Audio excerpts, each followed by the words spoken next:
नमस्कार, आदाब, सत श्री अकाल। मैं गुंजन सिंह और आप देख रहे हैं न्यूज़ आनिया। आज का जो माहौल है ना, वो थोड़ा अलग होने वाला है, क्योंकि आज हमारे साथ ना थोड़ा ग्लैमर है। समझ रहे होंगे आप, देख के समझ गए होंगे, ठीक है।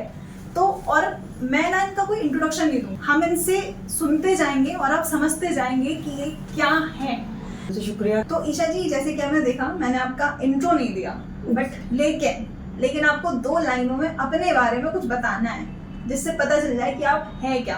आप लेखिका हैं, कवयित्री हैं, आप क्या चीज है, ये जरा बता दीजिए हमारे व्यूअर्स को। चलिए, तो मैं इस पे एक कपलेट है बस वो बोलती हूँ कि मेरी कहानी मेरे अल्फाजों से सुनो, मेरे अल्फाजों से सुनो, ये दुनिया वाले तुम्हें क्या खाक बताएंगे। हाय हाय, मजा आ गया। तो बस अभी आप समझ ही जाएंगी जैसे जैसे आपने बताया who is Isha actually. Okay, तो अब आप समझ ही गए होंगे इनके 2 चंद लाइनों से कि ये है क्या। ये एक लेखिका हैं, एक कवयित्री हैं और साथ ही एक स्कूल टीचर है। मतलब कुल मिला के ये पूरा मल्टी टैलेंटेड का एक पैक है। अब हम शुरू करते हैं बिना देर करे। ईशा जी, मेरा ना सबसे पहला क्वेश्चन ये है, जब मुझे ये पता चला कि आपने ना 6th क्लास से आपने लिखना स्टार्ट कर दिया, कैसे? जी, मैं आपको बताऊं कि मैं पहले जब मैंने लिखना स्टार्ट किया था तो मैं 2-2 3-3 लाइनें लिखती थी, राइमिंग कभी हो पाती थी कभी नहीं। तो I used to write and मैं ऐसी पेपर पे मतलब कोई पेपर फाड़ा लिखा और अपने टीचर को मैंने दिखाया था। She was an English teacher of mine. तो उन्होंने मुझे बताया कि बेटा तुम लिख बहुत अच्छा रही हो, लेकिन अब इसकी डायरी मेंटेन करना स्टार्ट करो, ये आपके आगे फ्यूचर आपका बहुत अच्छा जाने वाला है और आपका फ्यूचर बनने वाला है। तो बस वहां से जो मेरा लिखना स्टार्ट हुआ। जैसे आपने भी अपनी स्कूल की बात की है, ठीक है? तो आप मुझे ये बताइए, जैसे कि स्कूल में जो कुछ बच्चे होते हैं, ठीक है, कुछ डांस में परफेक्ट होते हैं, कुछ गाने में परफेक्ट होते हैं, कुछ ड्राइंग में, तो क्लास की टीचर्स हो गई तो वो नजर रखते हैं, ठीक है। तो एक बच्चे को, पर्टिकुलर बच्चे को उठाते हैं, जो जितने भी प्रोग्राम होते हैं वही बच्चे सामने आते हैं। तो आपके संग में ऐसा हुआ है, मतलब आपको बहुत ही प्रमोट किया है कि नहीं, जो भी है सबसे पहले ईशा का परफॉर्मेंस होगा, वरना कुछ नहीं होगा? देखिए, उस टाइम पे ना इतने लोग 2-3 जैसे मेरी टीचर्स थी, वो हमेशा मुझे प्रोत्साहित करती थी इस चीज के लिए, लेकिन ये नहीं था कि हर टीचर ने उस राइटिंग को लेके उसमें योगदान दिया। हाँ, ये था कि जब मैं पहली बार जो मुझे सम्मान, बिल्कुल ही पहली बार जो सम्मान मिला था, वो मैंने अपना कंप्यूटर का एग्जाम दिया था क्लास 9th में, और मुझे ये पता चली थी कि कोई कवि आए हैं और वहाँ ऐसे स्कूल में एक्टिविटी हॉल में कुछ हो रहा है और तुम्हें बुला रहे हैं। तो जो भी मेरी वो एक डायरी थी पुरानी सी, आपने शायद देखा होगा, कल मेरे स्टेटस पे भी वो पड़ी थी जी। तो बस वो डायरी लेके मैं पहुंच गई थी और मैंने कविता सुनाई थी। तो उन्होंने मुझे माँ श्वेता सम्मान से बरेली के वो कवि कवित्री लोग आ रखे थे, बहुत महान लोग आ रखे थे, और उन्होंने महानुभवी लोग थे, उन्होंने मुझे फिर वो दिया, सम्मानित किया। और तो मुझे लगा कि नहीं, वाकई में मतलब कुछ तो है मेरे अंदर। टीचर्स को भी फिर दे कैप्टन गिविंग मी रिकॉग्निशन है एवरी नाउ एंड देन। थोड़ा आगे बढ़ने से पहले, जैसे आपने मुझे ये बताया था, आपका जो फर्स्ट आपने जो शो किया था जी, ठीक है, थोड़ा सा उसका एक्सपीरियंस और उसके बाद लोगों तक आपकी रीच कैसे पहुंची, लोग आपको कैसे इनवाइट करने लगे, थोड़ा सा ये बताइए। तो देखिए, मैं ना सोशल मीडिया पे बहुत एक्टिव रहती थी, क्योंकि मैं आती हूँ बहुत एक छोटे से शहर से, रामपुर से। आप सभी जानते हैं, जैसे मैंने बताया था कि रामपुर की छुरी और रामपुर की छोरी बहुत तेज होती है। तो बस वही चीज थी कि हमारे वहाँ पे ना इतना ज्यादा एक्सपोजर नहीं है चीजों को लेके। वहाँ पे मुशायरे होते हैं, बेशक रात रात भर मुशायरे चलते हैं, लेकिन मैं आपको एक बात बताऊँ, अब मुझे इतना, जब मुझे बाहर के लोगों ने अपना लिया है, तो जाके मुझे अपने घर में, मतलब कहते हैं ना, अपने घर में एज इन अपने शहर में नाम मिल रहा है, लोग जान रहे हैं मेरे बारे में। आज सोशल मीडिया के थ्रू बस मुझे ये था कि मुझे कवियों से या ये पब्लिशर्स होते हैं, इनसे वार्तालाप करने का वो मिलता था, इंस्पायर नहीं, मतलब I get connected to them. He asked me, इन्होंने पहले लोधी गार्डन में मैंने काव्य पाठ किया, उसके थ्रू वहाँ लोगों ने जाना मुझे। Then he called me for that युवा प्रतिभा सम्मान इन 2015। तो पहला रिकॉग्निशन मेरा था। And when I went to Gunjan ji, अच्छी बात ये थी कि मैं लोगों को नहीं जानती थी, लोग मुझे जानते थे। एंड एक महिला थी, वो she came to me and she said like, आप ईशा जी, हम आपसे हाथ मिलाना चाहिए, finally we saw you। So that was a thing कि जो मैंने अर्न करी। तो ऐसे ही मेरा सफर शुरू होता गया, लोग रिकॉग्नाइज करते गए, और बस अभी चल ही रहा है जी। तो अभी जैसा आपने बताया कि आपको लगा कि हाँ, आपने कुछ अर्न किया है, तो आपने इस पैशन के अंदर आपने कोई गोल सेट किया है कि नहीं, मुझे यहाँ तक जाना है, दैट्स इट? मतलब एक होता है ना कि बस गंगा नहा ली है, बस इतना कर लिया। नहीं, देखिए, मैं एक चीज कहती हूँ कि लेखन ऐसी चीज है, देखिए, एक आपका भी बेशक कोई ना कोई एक ऐसा पैशन होगा जिसके बिना आप नहीं रह सकते। तो देखिए, जब तक सांसें चल रही हैं तब तक पैशन खत्म हो ही नहीं सकती। एक लिमिट नहीं होती पैशन की कि नहीं यहाँ खत्म हो गया ना, वो चलता रहेगा। हाँ, ये है कि अपनी एक किताब निकालने का मेरा शुरू से, जैसे हर लेखक का होता है, मेरा कोई अनोखा नहीं है कि एक अपनी खुद की किताब हो, पूरी लॉन्चिंग इवेंट हो और उसमें लोग हो। वो है कि आंखें बंद करने से पहले एक निकल जाए बस, ताकि कल को मेरी बेटी है वो उसको मतलब एक याद हो, my mother is something like, वो पढ़ सके उस चीज को मेरे जाने के बाद भी। तो वो मैं चाहती हूँ कि तो लेखन तो नहीं जाने वाला, वो तो शायद हो सकता है अगले जन्म में भगवान मुझे उसी के साथ भेज दे वो नहीं जाने वाला। अच्छा जी। एज अ राइटर जी, आपकी लाइफ में कौन कौन सी ऐसी परेशानियां आई हैं जो आपने फेस करी हैं या आप उनसे यूज टू हो गई हैं, और कौन कौन सी अभी भी परेशानियां आती हैं? देखिए, एज अ राइटर सबसे पहली परेशानी है राइटर्स ब्लॉक। ओके। जी, मतलब अगर आप कितना लिखना चाहेंगे आप लिख नहीं पाएंगे अगर आपका राइटर्स ब्लॉक चल रहा है, जैसे मेरे साथ होता है। रैंडमली मुझसे कोई कहता है 2 शब्द सुना दो, तो मैं नहीं सुना पाती। मेरे साथ सबसे बड़ा सीन यही है, मतलब लिख लिया तो ठीक है, वरना मैं भूल जाती हूँ कि मैं क्या था लिखने को। मैं 5 पेज लिख दूं, अगले ही मिनट मुझे नहीं पता होती था क्या। ये तो हो गया आपका वैसा जो मैं अपने से द्वंद कर रही हूँ, पर्सनल स्ट्रगल हो गया। पब्लिशिंग हाउस था, तो मैंने उनको जब स्टार्टिंग में, मैं कोई बताने वाला नहीं था कि कैसे लिखना है, क्या लिखना है। मैंने ऐसे उठा के साइनॉप्सिस मेल कर दिया था उनको। एक तो रिप्लाई नहीं आते, और एक आध जो होते हैं कुछ मार्केट में जो ताजे होते हैं, तो उनमें से एक पब्लिशर का मेरे मेल आता है कि यू राइट सो रबिश। और जब मैं ख्याति प्राप्त हो गई, मुझे जब सम्मान मिल गया, या वो पब्लिशर को मैंने कुछ नहीं कहा, तो जब ये चीजें हुई तो वो सेम पब्लिशर वो saying like ma'am you right so good. Writer बहुत है इस दुनिया में, मैं खुद देखती हूँ, लेकिन उनको वो एक्सपोजर नहीं मिल पाता। या तो वो छोटे शहर से इसलिए, या फिर वो और गर्ल्स के साथ तो अलग ही चलता है, बिल्कुल ही अलग चलता है। वो नहीं बन पाते, वो बस लिखते रह जाते हैं, और लिखते आपने देखा जैसे कितने बड़े बड़े शायर हैं, कितने बड़े बड़े कवि गुमनामी की जिंदगी जीते हैं और कब मर जाते हैं पता ही नहीं चलता किसी को कि ये भी कितने बड़े कवि थे। तो that's the main thing I should say, it should be avoided and band. अभी जैसे आपने एज अ वुमेन बात करी कि नहीं, लड़कियों के लिए ये अलग ही समस्या है, तो आप एज अ वुमेन पर्सनली क्या फेस कर रहे हैं अपने राइटर को लेके जैसे आपने बोला कि आपको खुद की अभी बुक पब्लिश करवानी है, तो क्या प्रॉब्लम आपको ऐसी फेस? मैम, मेरे साथ अभी टास्क अलग हो गया। अभी I am a mother, see I am having multiple things to do, job, I have to take care of that, I have to take care of my child as well at house, I am not getting ample amount of time to write. That's the main struggle I am facing right now, plus the money issue is always there. Because अगर मेरे पास कुछ होती हुए है, finance होता भी है, तो मुझे पहले अपनी बेटी का क्या आता है कि मैं उसके लिए कुछ कर लूं, उसके लिए कुछ डिपॉजिट्स कर लूं, तो ये चीज होती है दैट आई एम फेसिंग। तो बस यही है इस टाइम तो मेरा। वैसे इतनी बातें हो गई, तो जैसे आपने बोला ना कि आप लिख के भूल जाते हैं, जी बिल्कुल। तो बस एक काम करिए, 2 लाइनें और सुना दीजिए, मतलब मजा आ जाए। अब माहौल बन रहा है तो बन ही जाए। ठीक है, गौर फरमाइएगा कि समझने वाले समझ गए किरदार मेरा, कि समझने वाले समझ गए किरदार मेरा, पूछने वाले बेचारे पूछते ही रह गए, कौन है हकदार तेरा। बहुत ये वही लोग हैं गुंजन जी, गौर फरमाइएगा, ये वही लोग हैं जिनके खुद के चूल्हे काली पड़े सुलग रहे हैं, और ये कमबख्त दूसरे की ठंडी पड़ी बासी रोटियों को गिनते फिर रहे हैं। काफी डीप है। अभी इतना लिखने की बात आई है, तो आप ये बताइए आप किस जॉनर में लिखती हैं, ये क्या चूज करके लिखती हैं? और लेकिन एक क्वेश्चन और है, मैं ऐड कर देती हूँ। जी, आप लिखते टाइम सोचती क्या है, ये बाद में बताइएगा, लेकिन बताइएगा जरूर। ठीक है जी। गुंजन जी, जैसे मैं आपको बताऊं कि मेरा genre, I am into like, I am romance writer, I can write about patriotism, I can write about this feminism, है ना। तो मेरा जॉनर सब है, प्रकृति के बारे में भी लिखा है मैंने, और ये जैसे हिंदी दिवस होता है इसके बारे में भी लिखा है। एक राइटर का अगर मैं आपको बताऊं तो कोई जॉनर होता ही नहीं है। ये जो है ना, ये दुनिया में आके, जैसे मुझसे आप एक और बात मैं कहूंगी, आपको पता है जब राइटर बोलना शुरू करता है तो फिर उसे चुप कराना जरा थोड़ा मुश्किल हो जाता है, क्योंकि वो इतना भरा हुआ होता है एक्चुअली। तो क्योंकि ऐसे बहुत कम चुनिंदा लोग होते हैं मैम जो राइटर को इतनी इंपॉर्टेंस दे दें। तो होता क्या है मैम, इट्स लाइक जब ख्याति प्राप्त की तो मुझसे जो मेरे रिश्तेदार हैं, जाने अरे मेरे फ्रेंड्स हैं इवन, तो देवर लाइक ओहो तो राइटर बन गई। मैंने कहा बन गई का क्या मतलब होता है? ये दे यूज्ड टू से लाइक दैट, लाइक राइटर बन गई, इतनी बड़ी राइटर बन गई। मैंने कहा बड़ी छोटी राइटर इज अ राइटर। उनका बन गई तो कुछ होता ही नहीं है ना, वो तो इनबिल्ट है। तुमने अब पहचाना, तुमने अब रिकॉग्निशन दी, तुमने अब तुम्हें पता चली, तो इसका मैं क्या करूं।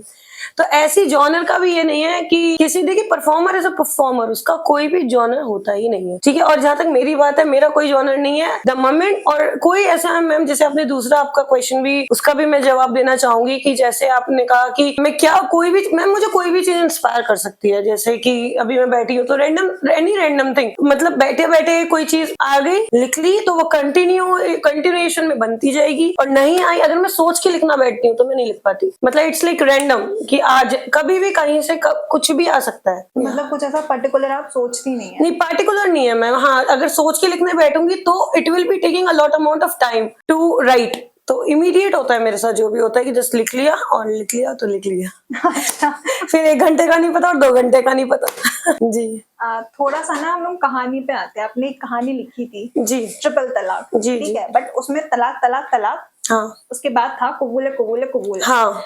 क्या है? एक तो बड़ा ना इंटरेस्टिंग लगा मुझे देखने में, क्या है थोड़ा बताइए जरा। देखिए, उसमें ये कहानी जो है ये तब की है जब, जैसे मैंने आपसे कहा कि कोई भी चीज इंस्पायर कर देती है मुझे। तो उस टाइम हम लोग न्यूज देख रहे थे, न्यूज में ये ट्रिपल तलाक का एक्चुअली बहुत ज्यादा वो दिखा रहे थे कि इसको बैन कर दिया गया ये सब। तो बस वही मैं बैठी थी और बैठे बैठे फिर ये हुआ कि कुछ लिखते हैं इस पे करके, तो मैंने लिखा कबूले कबूले कबूले is just a tagline of this, कि कबूले कबूले कबूले से कोई रिश्ता स्टार्ट नहीं होता और तलाक तलाक तलाक पे कोई रिश्ता खत्म नहीं होता बेसिकली। तो उसमें मैंने एक वही पूरे मुस्लिम एक मैरिज दिखाई है, और उसमें फिर ये होता है कि हैप्पी गोइंग उनकी लाइफ चल रही होती है और एक बच्चा हो जाता है उनके। उसके बाद जो पर्सन है, जो मेल है, जो मेल कैरेक्टर है, वो विदेश जाता है और उसको किसी, it was an arrange marriage, और फिर वो जाता है और उसको किसी फॉरेनर से इश्क हो जाता है, और वो सीधे उसको आके एक बार बोल देता है। ऐसी थोड़ी उनकी नोकझोंक होती है, तो वो पूछती भी है कि क्या बात हो गई है ऐसे आपसे, आप क्यों कर रहे हैं, मुझसे क्या गलती हो गई। तो वो सीधे सीधे कहता है कि नहीं, तुमसे जिम्मेदारी थी और उससे मुझे इश्क हुआ है ना, तुमसे मैं जिम्मेदारी, क्योंकि ma'am I come from Rampur, तो आप समझ सकती हैं कि मैं तो I am among these people. तो मुझे पता है कि एक मुस्लिम महिला का जो दर्द होता है वो मैं बहुत अच्छे से महसूस कर सकती हूँ, क्योंकि मेरे रामपुर में 80-30 ratio, like I know the, मतलब मैंने देखा है ऐसे लोगों को, ऐसी महिलाओं को, तो उनको ध्यान में रखते हुए भी मैंने ये लिया है। तो उसमें मैं एक लाइन बोलती हूँ, मतलब लिखी है मैंने, कि वकील का बेटा था वकालत कर गया वो। तो वही चीज है कि मतलब आप क्या समझ रही हैं कि मतलब एक औरत की मतलब कुछ इज्जत, कुछ मतलब कुछ होती नहीं है वैल्यू की। 3 बार किसी ने तलाक बोला और तलाक हो गया, अंते उसकी मतलब रजामंदी भी पूछी नहीं गई उससे। तो ये मुझे बहुत अजीब सी चीज लगी कि उसी बेस पे मैंने लिखी ताकि इसको लोग पढ़ें। और मैं आपको बता दूं कि ये मेरी प्रतिलिपि ऐप पे उन लोगों ने इसकी रिकॉर्डिंग, ऑडियो रिकॉर्डिंग भी की है, और 9.7 के लिसनर्स ने उसको सुन चुके हैं अब तक। अरे वाह, तो सही है जैसा है। जी। अच्छा, आपने जैसे ये ट्रिपल तलाक के बारे में बताया, ठीक है, तो थोड़ा सा ना हम लोग यूथ पे जाते हैं। हाँ। आप भी एक युवा हैं, हम भी एक युवा हैं, जी। बट हमारे टाइम की जो भी ये जो जनरेशन चल रही है, वो थोड़ी ऐसे कैसे चल रही है, वो बर्बाद है सब, गॉन ऑफ। नहीं, ऐसे भी नहीं है, बर्बाद नहीं है, बट कुछ हम जैसे लोगों में तारीफ नहीं कर रही, बट नहीं, आप exceptions are always there of every single thing. क्या कहेंगे उनके बारे में? क्या लगता है आपको जो अभी जनरेशन चल रही है? मैम मुझे तो ये लगता है, देखिए मैं तो बस यही कहूंगी प्रेरी आर्टिस्ट की, इनको साहित्य से जोड़ दे।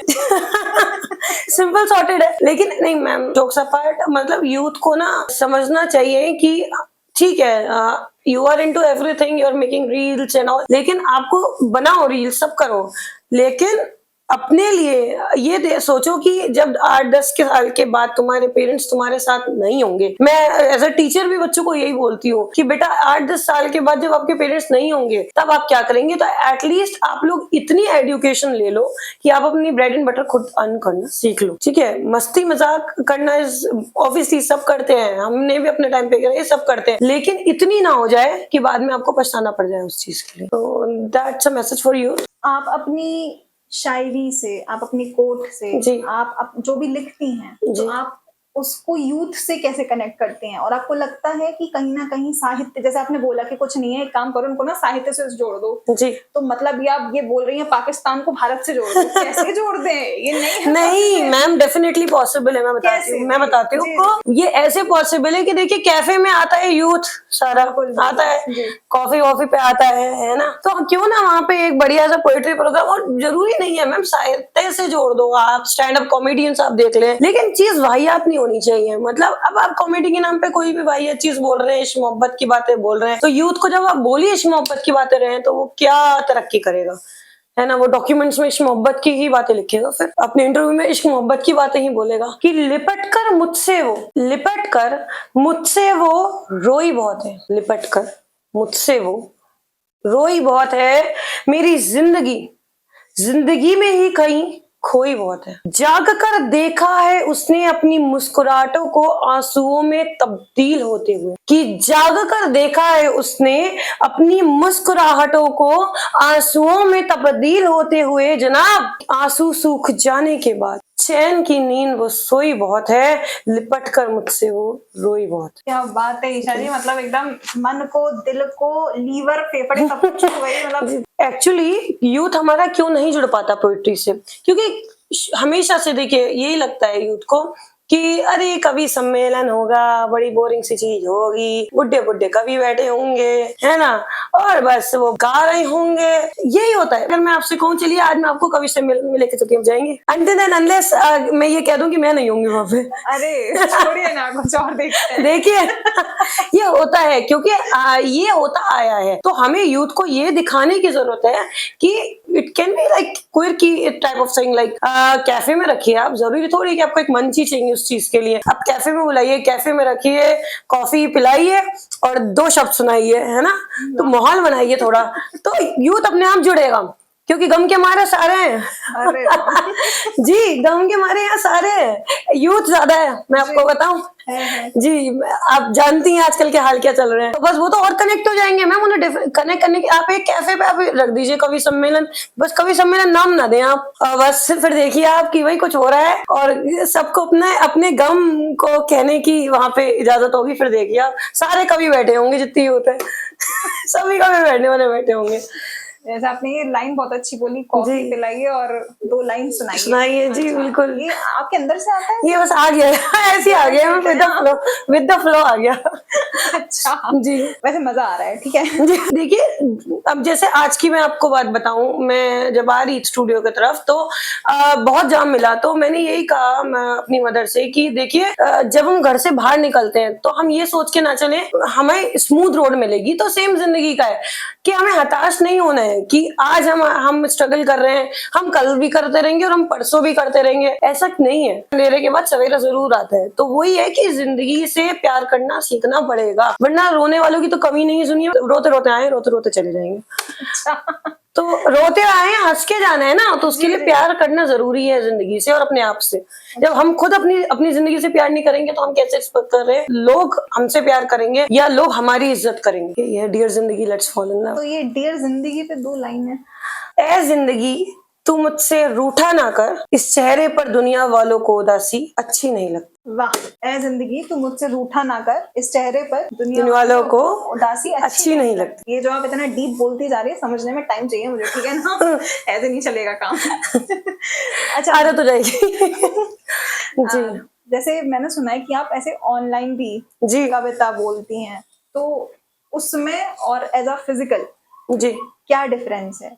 मैम देखिए लॉकडाउन के टाइम पे ना मंच तो मिल नहीं रहे थे, तो मैंने लाइक 10+ लाइव लिटरेरी सेशंस किए हैं, ऑनलाइन लाइव सेशंस 15 के करीब समझ लीजिए आप। और उसमें ये कि अलग अलग लिटरेरी प्लेटफॉर्म आपको अपना वो दे देते हैं, अपना ID password and just used to go and you just recite and viewers will be there and they will be just listening to you. लेकिन मैम एक चीज मैं आपसे कहूंगी, उन्होंने जो भी जितने भी वो लोग हैं, सबसे पहले तो मैं अभी भी उनका धन्यवाद देना चाहती हूँ, देखिए कि उन्होंने मुझे अपॉर्चुनिटी दी थी उस टाइम पे। लेकिन सीधे से बात करूँ तो देखिए मंच के बिना हर कभी अधूरा है, तो जो बात मंच की होती है वो बात वो आ ही नहीं पाती, तो बस वो मैं मिस करती थी उस टाइम पे। मतलब सुन रहे हैं, you are on the stage, ठीक है, एंड आपने बोलना शुरू करा, तो यही मेन डिफरेंस है। बाकी मैं पोइट्री उधर भी बोल रहे हैं, पोइट्री इधर भी बोल रहे हैं, तो उसमें तो कोई चीज ऐसी है नहीं जी। और वो तालियों की गड़गड़ाहट वो जो सुनाई देती है जब आप उतरते हैं स्टेज से, उसका मजा ही कुछ अलग होता है जी।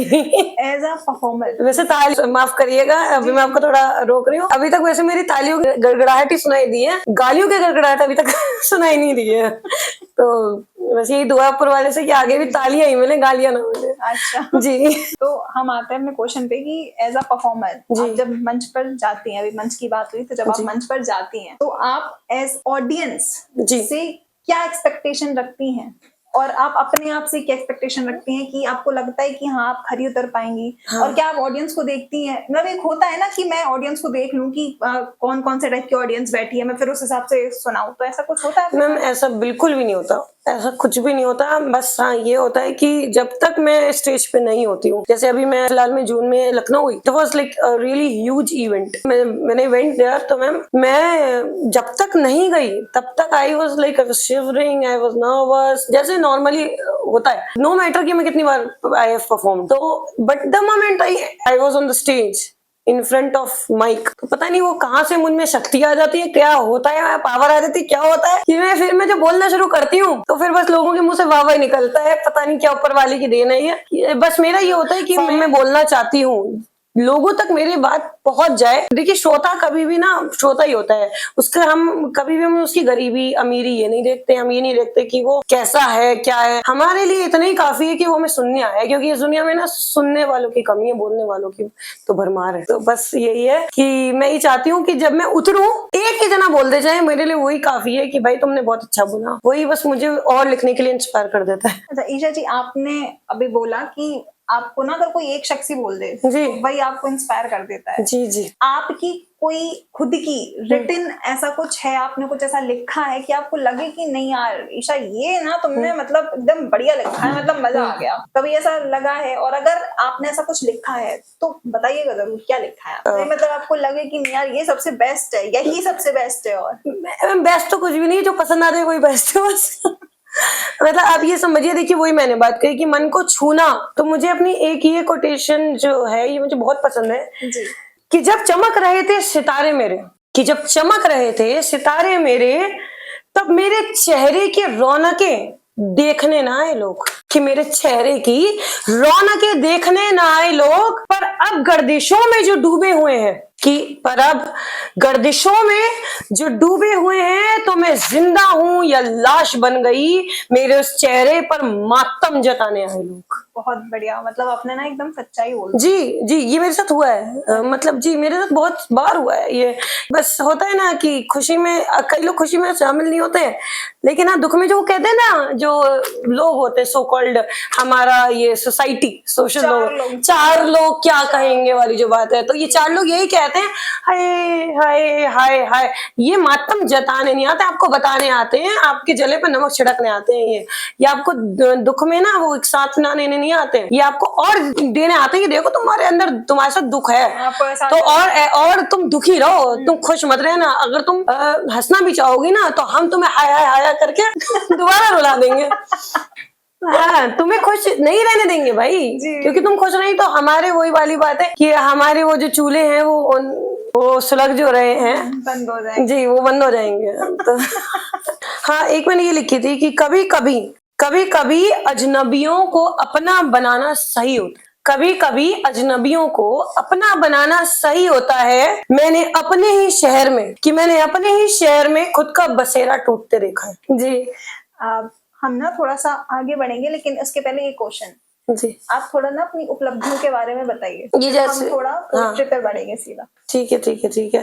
तो जैसे मैंने आपको बताया कि ऑनलाइन इवेंट्स में तो वही सर्टिफिकेट्स उन्होंने मुझे दिए ही। सबसे पहले मेरा क्लास 9th में मिला, उसके बाद मैं लोधी गार्डन आई थी, कराने वाले हैं थे कवि सम्मेलन, उन्होंने दिया। फिर सबसे पहले जो मुझे मेन मिला वो मिला मुझे युवा प्रतिभा सम्मान आगमन ग्रुप द्वारा 2015 में। उससे के बाद एड ऑन होते गए, फिर यहाँ पे बीजेपी वालों ने किया था, एक इवेंट किया था, उसमें मुझे मिला। फिर मेरे खुद ब्राह्मण समाज वालों ने दिया। उसके बाद फिर अभी हाल फिलहाल में मुझे 2 मिले। एक मैं अप्रैल में गई थी, इन्होंने ही पवन समर समारोह हुआ था दिल्ली में, हिंदी भवन में हुआ था एंड वहां पे मुझे अवार्ड के लिए ही बुलाया गया था। तो जी अवार्ड, कुछ कवियों को अवार्ड के लिए बुलाया था, कुछ कवियों का वैसे बुलाया गया था तो काव्य पाठन के लिए। तो उन्होंने मुझे प्रॉपर सम्मान दिया, मोमेंटो दिया लाइक दैट।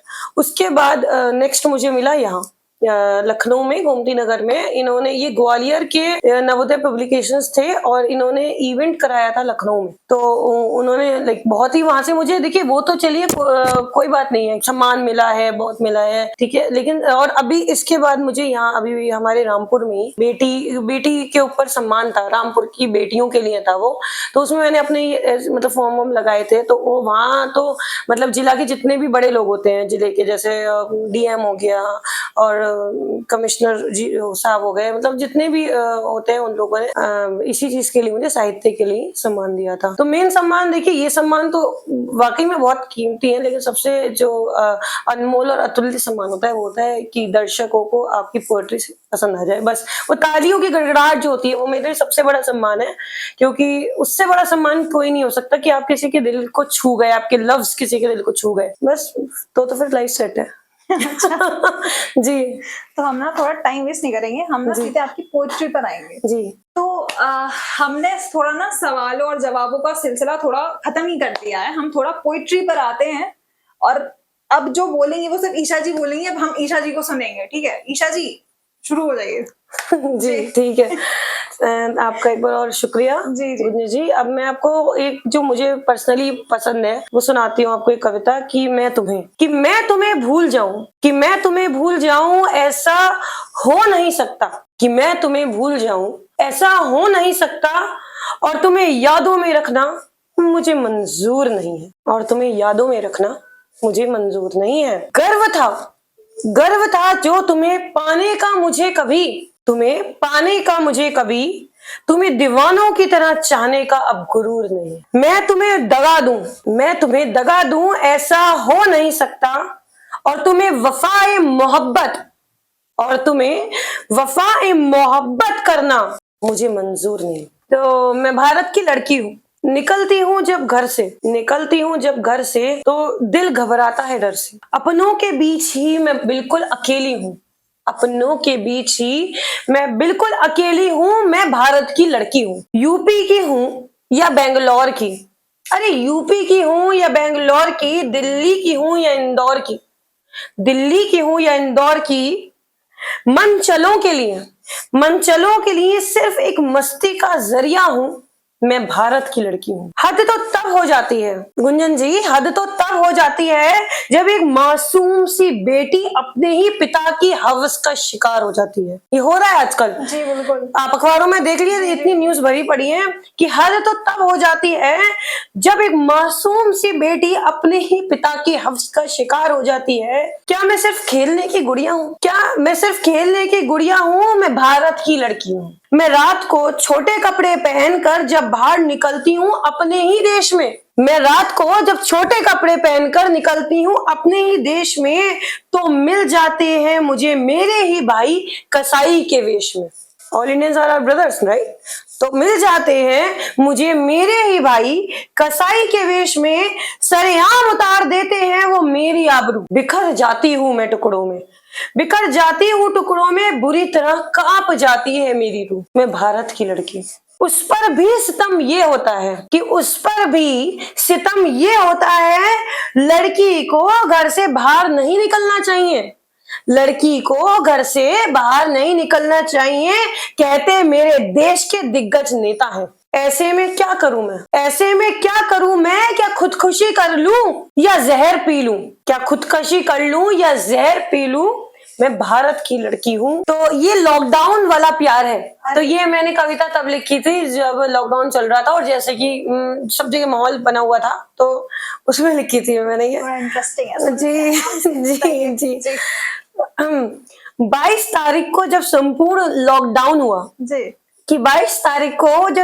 लॉकडाउन हुआ, मेरी अंतरात्मा में मानो कुछ चुभ सा गया। कैसे मिलूंगा अब मैं अपनी प्रेमिका